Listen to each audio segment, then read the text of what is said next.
Most people will never realize that the very first thought they have when they wake up in the morning is the most dangerous thought of their entire day. And no one is talking about this. And once you understand what actually happens inside your brain in those first few seconds after you open your eyes, you will never treat your morning the same way again. Because right now, without even knowing it, you are training your brain to keep you trapped. And scientists have now confirmed that this invisible trap is the real reason why people fail to change, fail to break habits, fail to feel better no matter how hard they try, no matter how many diets they start, no matter how many times they promise themselves that this time will be different. And here is the part that will genuinely shake you. It is not a lack of willpower. It is not laziness. It is not that you are broken or weak or beyond saving. It is pure neuroscience. It is biology working against you in a way that nobody ever explained in school. And once you see it clearly, once you actually understand the mechanism, the grip it has over you begins to loosen immediately. So stay with me because what you are about to hear has helped people walk away from decade-long addictions, chronic pain, depression, and anxiety, not through medication alone, not through therapy alone, but through understanding something so fundamental about how the human brain and body actually work together that it rewires everything you thought you knew about yourself. Here is what is really happening inside you right now. Every single experience you have ever had in your life that carried a strong emotional charge, whether that was a betrayal, a loss, a humiliation, a moment of deep fear, your brain did something very specific in response to that moment. It froze it, it took a snapshot, it locked it into long-term memory because the brain's entire job is survival. And survival means remembering anything that once hurt you so you can avoid it in the future. And that sounds like a helpful feature until you realize the catastrophic side effect. Because every single time you remember that event, every time that memory flashes across your mind, your body releases the exact same cocktail of stress hormones as if that thing is happening to you right now in this moment. Your body literally cannot tell the difference between a real threat and a vividly imagined one. And that is not a metaphor, that is documented neuroscience. And what that means for you practically is that if you experience something painful, 5 years ago, 10 years ago, even 30 years ago, and you are still thinking about it regularly, your body has been chemically living in that moment every single day since it happened, and that constant chemical state becomes your baseline. It becomes the emotional home your nervous system returns to automatically. And when you feel that familiar emptiness, that background anxiety, that low hum of unworthiness that you can never quite shake, your brain does the only logical thing it knows how to do. It searches for whatever has worked in the past to make that feeling stop, and that is where every addiction is born, not from weakness, not from moral failure, but from a brain desperately trying to regulate an emotional state it was never taught how to handle any other way. Now here is where it gets even more fascinating, and this is the part that changes everything. When you consume something that gives you a shortcut to feeling better, whether that is alcohol, social media, sugar, gambling, anything that delivers a fast hit of relief or pleasure, your brain floods with dopamine. And dopamine is your brain's reward signal. It is the chemical that says, yes, do that again, remember that. That worked, and under normal circumstances, dopamine is a beautiful thing. It is what makes learning feel rewarding. It is what makes connection feel meaningful. But here is the problem. When you hijack that system with something artificial, when you deliver a dose of dopamine that is 10 times, 20 times stronger than anything your brain was designed to handle naturally, your brain's receptor sites begin to physically shut down to protect themselves from the overwhelming flood.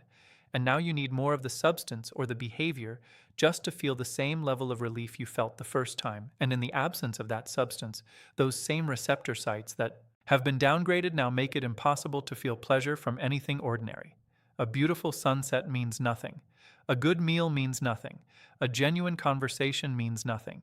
Everything feels flat and gray and pointless. And this is not a character flaw. This is your biology being held hostage. And the cruelest part of all is that the moment you decide to stop, the moment you make that declaration that today is the day, your body, which has been conditioned to expect that substance like clockwork, begins sending signals to your brain, and those signals disguise themselves as thoughts. Convincing thoughts, reasonable thoughts. Thoughts that say today is not the right day. You are too stressed right now. You deserve this one last time. It is your boss's fault. It is your past. It is your circumstances. And most people hear those thoughts and believe them because they sound exactly like their own voice. But that voice is not your mind making a decision.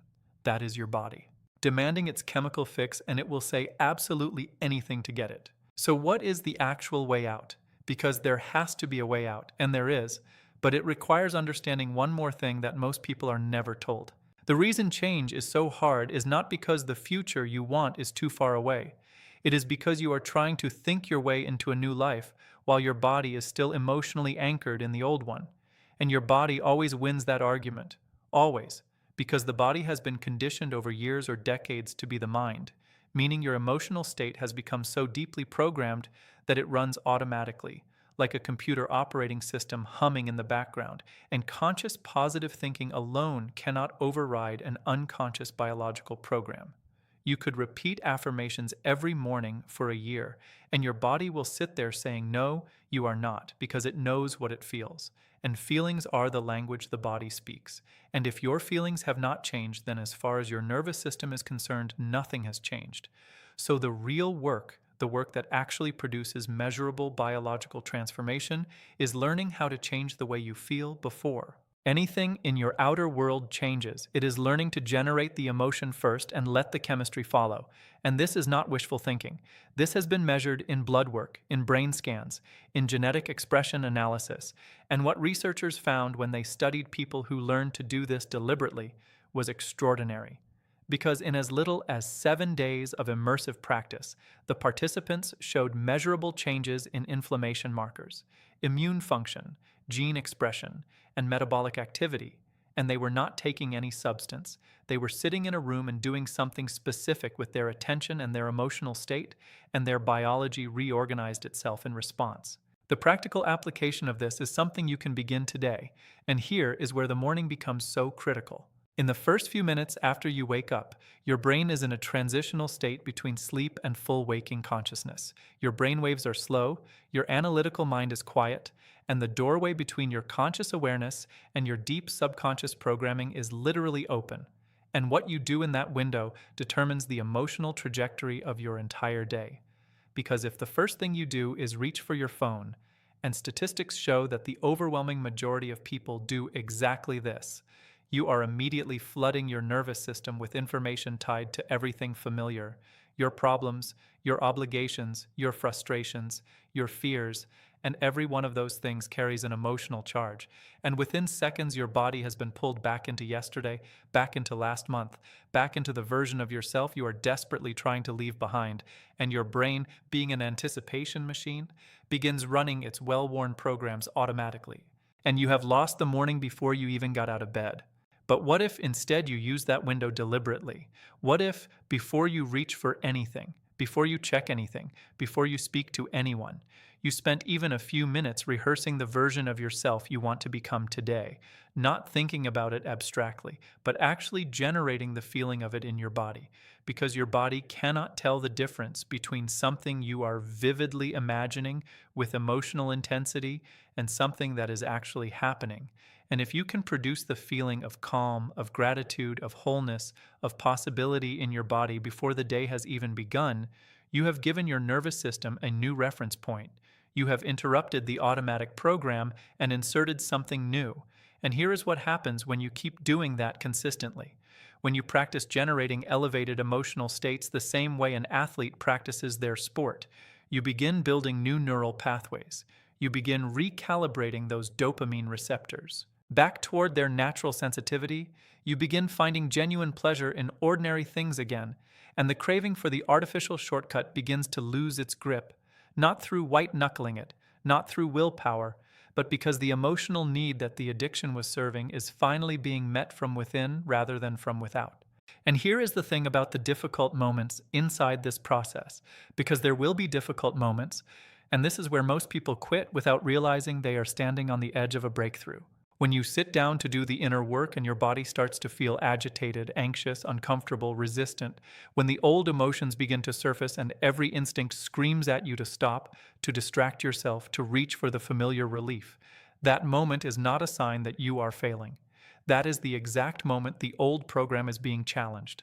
That is the biological death of the old self fighting back, and the people who have made the most profound transformations in their health, their relationships, their freedom from addiction, they all describe the same thing. They describe a moment where they almost stopped, and then they did not.